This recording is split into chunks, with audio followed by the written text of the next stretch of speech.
Mentes de Gestión es presentado por... Bienvenidos a Mentes de Gestión, este espacio creado para agregar valor a la gestión empresarial. Arismendi Espinal, un servidor, junto a mis colegas, compañeros, asesores, Marco Arfao, José Abreu y Alexis Parra, nos encontramos de nuevo para hablar de los temas que son tendencias. En el día de hoy estamos cerrando temporada. Y qué mejor que hacerlo con un deleite de tema. Adivinen, señores, cuál es. Taratatán. La ruta de la gestión. Excelente. Del contexto a la mejora continua. Excelente. Señores, bienvenidos. Hoy estamos cerrando temporada. Ese título está de libro. De libro. Sí. Bueno, prácticamente como equipo hemos querido hacer un resumen desde el capítulo número 1 hasta hoy, que sería el 16, y poder cerrar esta temporada con elementos puntuales que van a ayudar a nuestra audiencia a ser más relevante en lo que están haciendo. Y vamos a empezar de una vez, porque es mucho lo que tenemos. Bien, vamos a empezar a hablar sobre el contexto, esos elementos que muchas veces vemos en las normas y de repente dicen, ¿por dónde le vamos a entrar a esto? El contexto, las normas y partes interesadas. José, esa te toca a ti. Todas las normas hablan del contexto y todo. Cuando arranca un sistema de gestión que uno empieza a implementar, le dice, mira, tú tienes que definir el contexto. Los empleados, lamentablemente, no tienen idea de lo que uno le está hablando. Y el contexto es precisamente tener en cuenta todos esos elementos, tanto externos e internos, que van a afectar a la organización. Esto te puede incluir aspectos políticos, económicos, sociales, tecnológicos. Muchas empresas usan diferentes metodologías, una herramienta como el FODA, una herramienta como el PESTEL, una herramienta como una matriz RACI. Al final, lo que uno quiere identificar de manera oportuna son todos esos elementos que terminan afectando los procesos de la organización y la capacidad de la organización en proveer productos y servicios. Y eso es lo definitivo del contexto. Yo no me voy a vincular necesariamente con elementos externos que sean fuera de este mundo. Voy a tener en cuenta elementos que me van a afectar esa capacidad de la empresa en organizar y en poder brindar sus procesos. Ahora mismo tenemos en cuenta elementos como aspectos geopolíticos, aspectos sociales, la sostenibilidad, el cambio climático, la gobernanza, son parte de los elementos que ya uno tiene que empezar a vincular para hablar de este contexto en términos general. Y la herramienta, cada empresa la va a definir de acuerdo a esa naturaleza, de acuerdo a su alcance definido en su sistema de gestión. José, pero ¿y entonces qué colaborador prepara un contexto entonces? O quién es la persona o el equipo de personas, porque todo lo que estás mencionando lo puede hacer el encargado del sistema. El contexto viene de todas las fuentes de la organización. Entonces, obviamente tú vas a tener un equipo gestor, pero ese equipo gestor realmente va a coordinar y va a recibir esos inputs de los diferentes elementos. Y es precisamente una de las grandes situaciones de fallos que vemos en los sistemas, que muchas veces ese contexto solamente es definido por la alta gerencia o el equipo gestor, y no, el contexto debe ser aportado por cada uno de los elementos, tanto operativos como administrativos, que afecta a la organización, porque cada cual aporta ese granito de arena, ese enfoque, ese elemento particular que hace que la empresa diga, mira, esto debemos considerarlo, o esto nos pasó en un momento histórico, nadie se recuerda, salvo ese empleado que ya tiene 20 o 30 años en la organización, que dice, eso no pasó en el almacén 4 y más nunca se hizo nada con eso. Entonces eso hay que considerarlo. Y considerar que el contexto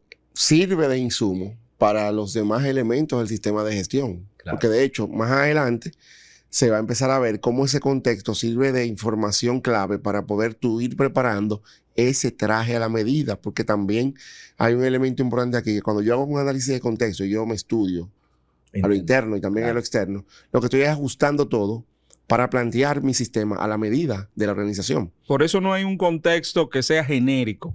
Cada organización, aunque sea del mismo sector, del mismo rubro, rubro tiene su contexto que es particular y a veces nosotros mismos en las auditorías nos damos cuenta que vemos esos contextos copy-paste copiados de una organización a otra y tú dices, pero de por Dios, ¿cómo llegaron a este análisis? Así es. Y lamentablemente sucede, ¿verdad? Entonces uno trata de incluir todos estos elementos internos y externos para hacer que el sistema parte de una buena base. Yo creo que uno de los elementos interesantes es que a veces en una mala implementación tú puedes tener un buen análisis de contexto, pero luego el equipo no sabe cómo aterrizar ese análisis, ya sea a la estrategia o a los controles, que ahí se quedan se quedan como cortos muchas veces. Bueno, tú has hecho un análisis magnífico, pero ¿y entonces? ¿Qué tú vas a hacer con ese análisis? ¿Dónde luego yo lo puedo ver? Entonces, no sé si a José, si te ha pasado en tu experiencia, ya sea auditando o implementando, se ha podido ver esto. Y cómo tal vez subsanar esa parte. Mira, algo que vemos casi siempre en todas las auditorías es la falta de alineación entre ese elemento genérico del contexto, que es el FODA. Todo el mundo habla del FODA, ¿verdad? Fortaleza, oportunidades, debilidades y amenazas. Hacen un desarrollo secuencial de esa FODA. Y cuando usted analiza ese FODA y toma uno de sus componentes, oportunidades o amenazas, y lo traslada o lo busca el reflejo en la gestión de riesgo, están totalmente diversiados. Claro. Por ejemplo, las amenazas que deben por sí convertirse en el insumo principal para tú establecer una matriz de riesgo, para tú hacer un ejercicio de riesgo. Claro. Y a veces tú ves que hacer un FODA y las amenazas que plantean en el FODA ni aparecen en la matriz de riesgo. Exactamente. Entonces, un punto importante es que en ese contexto, lo que usted desarrolla, analice, tiene que haberse reflejado en los próximos elementos. En el caso del FODA, bueno, si es riesgo, amenazas, ahí nos vamos directamente. Pero no Las oportunidades también, por ejemplo. Claro, Sí. no nos quedemos en el contexto. Yo creo que José lo ha hecho magistralmente. Vamos ahora a hablar del paso número 2.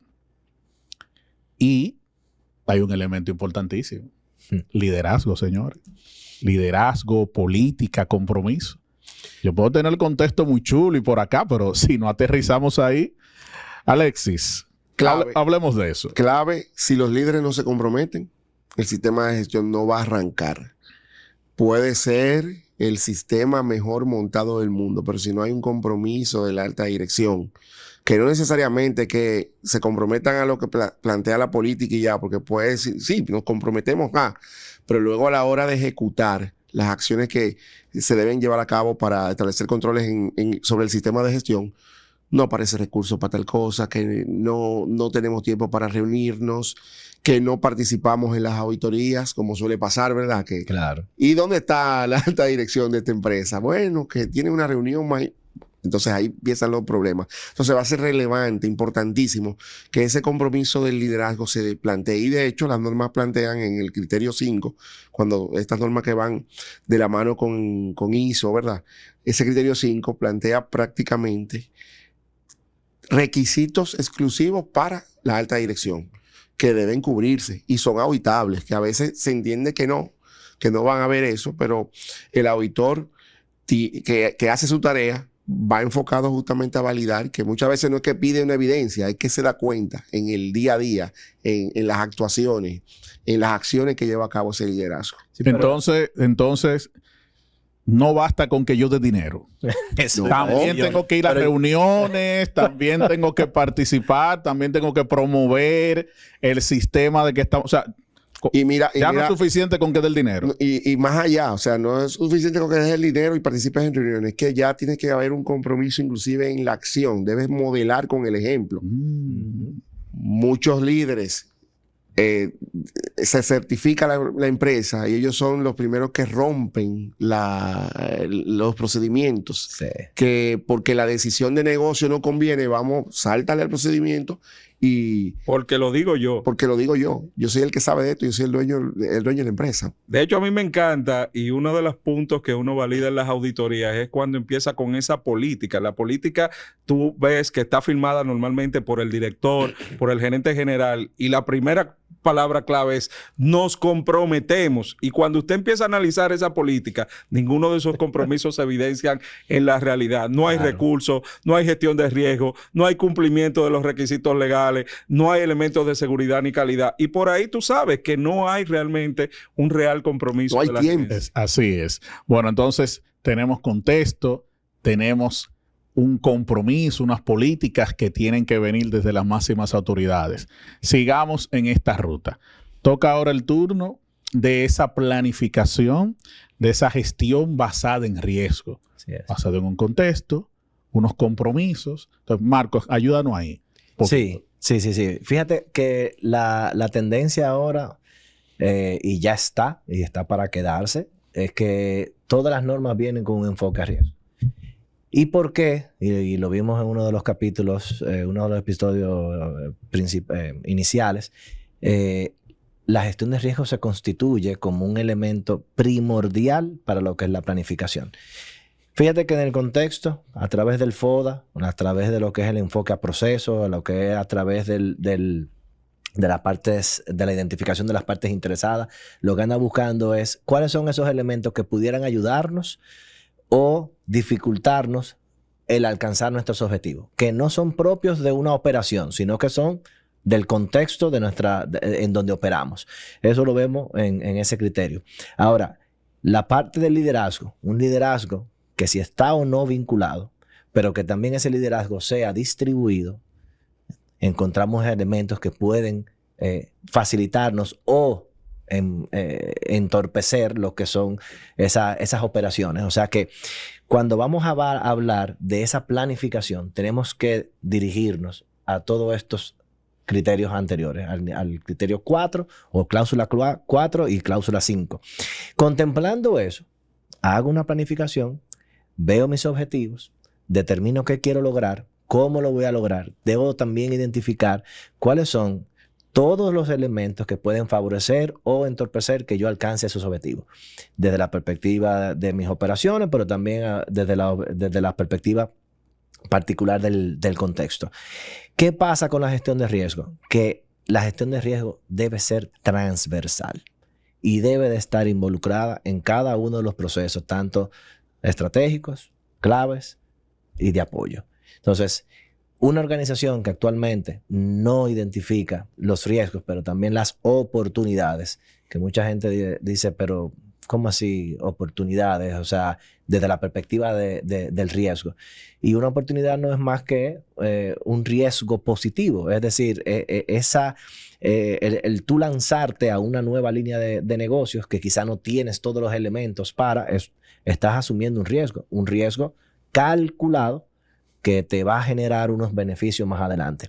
Cuando tú planificas todo eso y tú puedes tener los controles para evitar que las cosas no deseadas no te pasen y que aquellas cosas deseadas sí garantizar mantenerlas, entonces tú estás incorporando en lo que es el ADN de la empresa los logros y el cumplimiento de tus objetivos. Además, de hecho, si tomas la misma definición de riesgo de ISO, es el efecto de la incertidumbre sobre los objetivos. Y es algo que Alexis ha mencionado incluso en otros episodios. El riesgo es dinámico. Es dinámico. El riesgo debe ir cambiando y tú lo que esperas precisamente es que esos niveles de riesgo se vayan ajustando, cambiando, bajando, subiendo, menos eventos, menos incidentes, porque al final eso es lo que demuestra que tu gestión de riesgo está siendo efectiva. No es simplemente tener una matriz o tener cualquier otra herramienta que se ve muy bonita, con muchos colores y que interactúa y que tiene unos macros y que se conecta ahora con IA y todo eso. Eso está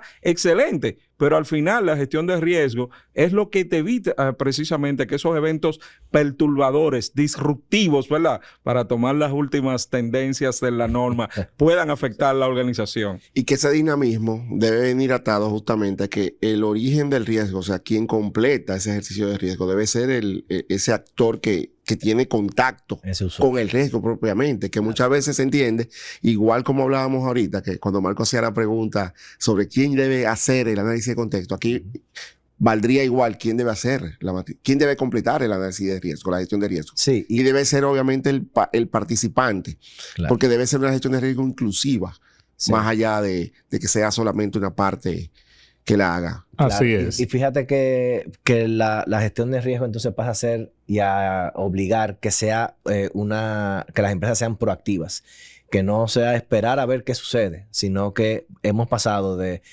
por la misma necesidad de que cada quien se haga responsable de sus acciones, a resolver y a de manera proactiva identificar las situaciones antes de que sucedan. Totalmente de acuerdo. De hecho, las mismas cadenas de los sistemas de gestión también van haciendo que esa proactividad sea aún mayor y tener también un tema de control. Pero los humanos no nos gusta eso. No nos gusta el control. No, Nosotros tenemos la IA y tenemos como 30 películas de Hollywood que nos dice la IA va a ser un problema con los humanos, señores. Y ya desde de antemano, ahí vamos a tener Terminator, pero claro, tenemos la IA en día. todo, ¿eh? Entonces, ahí está el riesgo también. Hay una oportunidad de mejor desarrollo, pero está el riesgo de que esa inteligencia se salga de control, como ya hay incluso Skynet. algunos reportes, ¿verdad? Skynet. Skynet. No, sus santísimos. Ok. Contexto organizacional. Liderazgo, política y compromiso. Bajamos entonces luego a planificación basada en riesgo. Hay unos elementos de apoyo, la parte operacional, la parte de ejecución, que prácticamente después de tener los primeros tres, se viene aterrizando acá. Creo que hablábamos en un capítulo anterior. Sin recursos, si hay apoyos, sin recursos, no hay una ejecución que valga. No hay una efectividad, no hay movimiento. Cuando hablamos de la digitalización de los sistemas, que es lo que está revolucionando, José lo acaba de decir, pero es una parte importantísima. Tú te imaginas ya en estos tiempos tener cuántos procedimientos, cuántos documentos, llevarlo a mano. Sí. Prácticamente antes, cuando empezábamos a auditar, las no conformidades mayor venían por control de documentos. ¿Te acuerdan? Control de documentos, control de registro. Ya con los sistemas, obviamente, Las digitales. 15 carpetas. No, óyeme, es una locura. Ya se ha ido quitando. Igualmente, esa trazabilidad, esa no burocracia que se necesita para que los sistemas funcionen. Como en todo, hay tendencias que ayudan en estos temas de apoyo, porque muchas veces cuando se auditan estos elementos, yo recuerdo que hay auditores que se preguntaban, bueno, ¿y qué presupuesto tú tienes para esto? Déjame ver. O sea, no es un tema, es importante que haya siempre una cuota económica, pero no es el elemento determinante para saber si hay un apoyo en sí o no a la gestión. Elementos como que cada día más tú vas a tener conectado un ERP al sistema. Claro. Ese ERP puede estar conectado con un CRM, con WMS, o sea, y eso está, señores. Sí. Está y sigue avanzando. Con la misma IA. Porque, sí, la misma tecnología también ha abaratado, gracias a Dios, el costo de esos recursos y tanto los elementos que apoyan a la gestión, pues son mucho más fáciles. Mira, un aspecto de apoyo a la gestión es el elemento de la comunicación. Cómo comunicamos, están establecidos los canales de comunicación adecuados, cómo se comunican los elementos del sistema de gestión, tanto a los internos, a los empleados, como también a otras partes interesadas. Y es un elemento que, similar a todos esos aspectos de recursos que se requieren, va a ser importante y cada día se hace más importante. De hecho, hay normas donde los requisitos de comunicación son vitales para garantizar, obviamente, el cumplimiento del requisito. Esas normas 37.001 de antisoborno, 37.301 de compliance, si tú no tienes claro los elementos de comunicación, puedes tener problemas más adelante. Así es, y es un claro. elemento vital ahí. Es un elemento vital. Miren, Por eso las normas José, te hablan en términos generales de todo tipo de recursos, no te lo limitan al aspecto dinero, sino así es. te hablan de recursos tecnológicos, de recursos de gestión humana. Señores, uno de los recursos que más gastamos es el tiempo. Sí. Y hacemos una ejemplo. planificación, hacemos un cronograma y por cualquier cosa movemos una actividad o la cambiamos cuando eso afecta a las posibilidades del negocio o cuando eso impacta de alguna forma a la base económica. Entonces, es muy fácil tú decir, bueno, eso del sistema de gestión no es tan relevante. Y al final eso termina sumándose. Entonces, toda esa suma de recursos es lo que avala precisamente ese compromiso de la dirección y que estos recursos estén balanceados para toda la organización, no solamente dinero.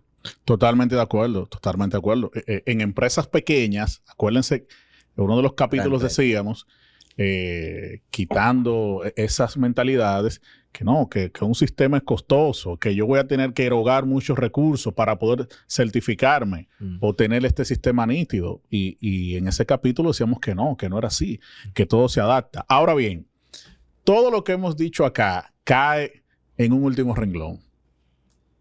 La mejora. Los procesos de mejora.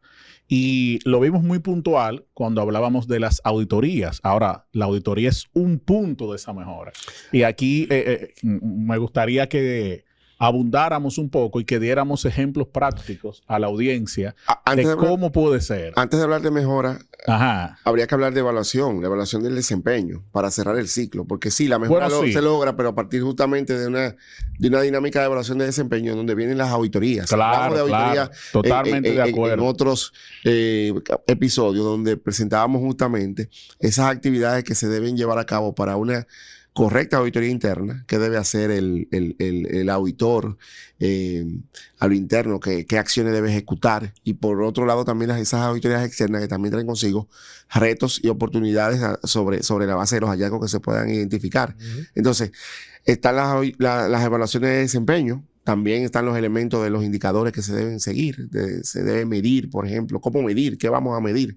Va a ser importantísimo en ese sentido. Y la revisión por parte de la dirección, que conecta con lo que yo hablaba al inicio del liderazgo. Ese liderazgo debe cerrar esa brecha, ese ciclo, a partir de una revisión por la dirección donde se puede evidenciar efectivamente que él participa. Y ya luego sí hablamos entonces de ya las mejoras y las acciones correctivas y de mejoras que se deben llevar a cabo. Además, las auditorías están igualmente soportadas por sus hermanos menores. Siempre hablamos de las auditorías porque es un elemento clave en el sistema de gestión, pero en los procesos tú también tienes controles operacionales, tienes monitoreos, tienes inspecciones y vas validando semana tras semana o mes tras mes si esos indicadores realmente se están cumpliendo. Y ya al momento de la auditoría, interna o externa, lo que vas a validar precisamente ese nivel de cumplimiento. Pero se dan toda esta serie de microactividades del sistema de gestión, que es lo que te mantiene vivo el sistema al final del día. No es simplemente hice una auditoría al año, sí, pero y en los 6 meses anteriores no hiciste absolutamente nada. O sea, eso te llama la atención y te dice que el sistema realmente no está calando como debe ser entre el núcleo de los colaboradores. En efecto, ese es el sistema de gestión. Esas actividades, esas microactividades como tú mencionas, toda esa operatividad, todo ese día a día, que va a resultar en un ejercicio final de auditoría, obviamente, que va a resultar en una revisión por la dirección, pero esas actividades deben estar ahí. Resaltar que ahí lo que estamos haciendo en esa evaluación es conectando no solamente el liderazgo, es conectando lo que se vio y lo que se planificó en esos 3, 4 cláusulas que son en el ciclo PHBA, la parte de planificación, que es contexto, liderazgo, planificación y la parte de recursos. Todos esos son el punto de planificación. ¿Qué voy a evaluar? Las operaciones a partir de lo que yo planifiqué. ¿Cómo conecto y cómo verifico que eso que yo planifiqué lo ejecuté correctamente, que alcanzaron los objetivos que dije que iba a alcanzar y que mis indicadores me están dando el resultado correspondiente? Porque entonces la única manera que tiene una empresa para demostrar que efectivamente el sistema está funcionando es con esa parte del proceso de auditoría. ¿Qué tantos hallazgos estoy teniendo? ¿Cómo las personas están respondiendo a ese día a día? ¿Se está mejorando? Porque uno ve que el personal está justamente entregando y diciendo, mira, podemos hacer esto diferente. Aquí hubo un error, el indicador no está correcto. Entonces, esos microprocesos, esas microactividades son las que agregan valor hacia lo que es la mejora continua. Totalmente de acuerdo. De hecho, la parte de formación en ese sentido es que va haciendo que día a día esa interacción en esos pequeños microprocesos, que la gente vaya entendiendo esa importancia y que al final forme parte del ADN de la empresa. Que cuando se hable de mejora, la gente inmediatamente tenga los oídos parados, como dicen. Auditoría, que no haya temor. Claro. No, esto es un proceso más. Claro. Esto es una actividad normal que hacemos para mejorar. Y si hay conformidades, bueno, qué bueno que la detectamos primero nosotros y que podemos corregir en ese sentido. Ya cuando se tiene esa madurez a nivel de sistema, pues las cosas empiezan a mejorar, a mejorar y a mejorar. Porque lo crítico es que al final se materialice un riesgo porque no se pudo detectar en una auditoría, sea esta interna o externa, una situación que ameritaba obviamente una acción correctiva. Peor que llegue el desastre. Así es. Vamos a terminar, no sé qué les parece, dando algunos consejos prácticos sobre esta ruta que José hablaba al principio, cero copy-paste. Cero copy-paste de matriz, etcétera. ¿Qué elementos puntuales pudiéramos nosotros dejarle ahora en este cierre de temporada a nuestros seguidores, a nuestra comunidad? Sobre todo ya teniendo esta ruta bien definida, ya desde la parte práctica, nosotros como implementadores, como auditores. La mejora tiene que verse.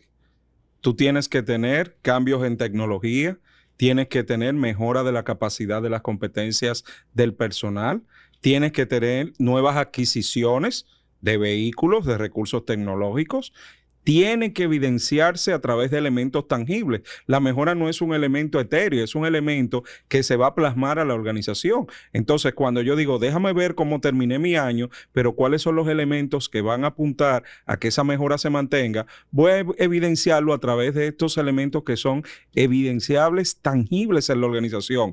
Adquirí una nueva certificación. Ahora estamos teniendo menos niveles de no conformidades de una auditoría externa a otra. Entonces, esos son los elementos que yo trato de buscar precisamente, tanto en la revisión por la dirección como ya en el elemento de mejora al final del ciclo. Excelente. Yo diría que se puede evidenciar el involucramiento de todos.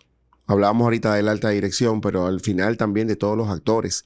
Porque si dejo de lado a un recurso en particular, ese recurso luego se puede convertir en el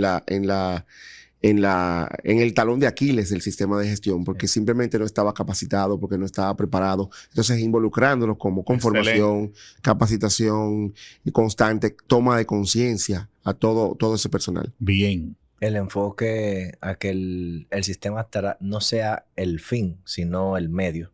Muy bien. O sea, entender que el sistema debe trabajar para mí, ayudarme y darme las herramientas para yo poder alcanzar mis objetivos. Que obviamente hay una inversión que hay que hacer y que esa inversión yo pueda ver una rentabilidad de la misma, en el cual yo como dueño o incluso como dueño de proceso, no dueño solamente de la empresa, sino de proceso, pueda decir, esto realmente me está manteniendo el cabello, no se me está cayendo por todos los líos que estoy teniendo todos los días, sino que ahora yo puedo decir, me siento mucho más conforme, veo que las cosas están fluyendo y que los logros se están evidenciando. Excelente, excelente. Qué manera de cerrar, señores, una temporada haciendo ese recorrido desde el contexto hasta la mejora. De verdad que ha sido una experiencia interesantísima de agregar valor a todo lo que hemos estado haciendo. Bueno, queridos hermanos, compañeros, personas que nos ven y que nos escuchan, con este capítulo estamos cerrando nuestra primera temporada de Mentes de Gestión. 16 capítulos donde hemos querido agregar valor a la gestión desde lo que nosotros hacemos, desde nuestras vivencias. La próxima temporada va a estar cargada, señores, miren una cosa, de muchas sorpresas, nuevas ideas, nuevas rutas de aprendizaje. Nuevos invitados. Sí. Cierto. O sea, vamos a tener un contenido para chuparse los dedos, como diríamos por ahí. Temas de tendencia. Queremos agregar valor a lo que vivimos y a lo que hacemos en los sistemas de gestión. Así que, por favor, estén pendientes. Ya estaremos anunciando en nuestras plataformas cuando volvemos a arrancar. Ustedes, con las notificaciones de nuestro canal de YouTube, se pueden dar cuenta en nuestras cuentas de Instagram, de Spotify, también la que tenemos en Facebook. Y claro está, todos sus comentarios los estamos respondiendo tanto en el canal de YouTube como los correos que nos llegan al Gmail, a mentesdegestión@gmail.com. ¿Se me queda algo, jóvenes? Aporten, critiquen, comenten, compartan. Ese es el objetivo de este canal, que al final de cuentas, tal y como hemos mencionado, es una comunidad. Y eso es lo que queremos, una comunidad profesional donde con nuestros aportes podamos realmente colaborar con el crecimiento de todos nuestros colaboradores y las personas que están suscritas a nuestras redes sociales. Así es. Bueno, pues nos despedimos y hasta un próximo capítulo de Mentes de Gestión. Hasta la próxima. Hasta la próxima. Bye. Excelente, gracias. Mentes de Gestión es presentado por